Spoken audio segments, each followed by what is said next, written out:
கூலி உயர்வு மற்றும் மின்கட்டண உயர்வுக்கு நிரந்தர தீர்வு காண வலியுறுத்தி திருப்பூர் மாவட்டத்தில் விசைத்தறி நெசவாளர்கள் காலவரையற்ற வேலைநிறுத்த போராட்டத்தில் ஈடுபட்டுள்ளனர்.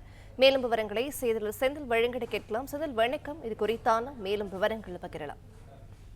கூலி உயர்வு பிரச்சனைக்கு தீர்வு காண வலியுறுத்தி விசைத்தறியாளர்கள் இன்று முதல் காலவரையற்ற வேலைநிறுத்த போராட்டத்தில் ஈடுபட்டுள்ளனர். கடந்த 2022ஆம் ஆண்டு ஏற்படுத்தப்பட்ட ஒப்பந்த கூலியிலிருந்து குறைக்கப்பட்ட கூலியை முழுமையாக வழங்க வேண்டும். கூலியை குறைக்காமல் வழங்கும் வகையில் சட்ட பாதுகாப்புடன் புதிய கூலி உயர்வு ஒப்பந்தம் ஏற்படுத்திடவும், ஜவுளி உற்பத்தியாளர்களை அழைத்து பேச்சுவார்த்தை நடத்த வேண்டும், ஆண்டுக்கு 6% மின் கட்டண உயர்வை ரத்து செய்ய வேண்டும் என்பது உள்ளிட்ட பல்வேறு கோரிக்கைகளை வலியுறுத்தி விசைத்தறியாளர்கள் ஏற்கனவே ஆர்ப்பாட்டம், கருக்கொடி போராட்டங்களை நடத்தினர்.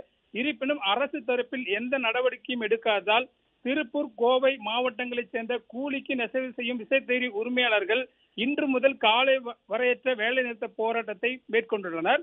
இந்த போராட்டத்தின் காரணமாக 10,000க்கும் மேற்பட்ட விசைத்தறி கூடங்களில் உள்ள 2 லட்சத்துக்கும் மேற்பட்ட விசைத்தறிகள் இயங்காது எனவும், நேரடியாகவும் மறைமுகமாகவும் 3 லட்சம் தொழிலாளர்கள் பாதிப்படைவதுடன் நாள் ஒன்றுக்கு பல கோடி மதிப்பிலான உற்பத்தி இழப்பு ஏற்படும் எனவும், எனவே கிராம பொருளாதாரம் பாதிக்காத வகையில் அரசு இந்த விஷயத்தில் விரைந்து உடனடியாக நடவடிக்கை எடுக்க வேண்டும் என அவர்கள் கோரிக்கை விடுத்துள்ளனர்.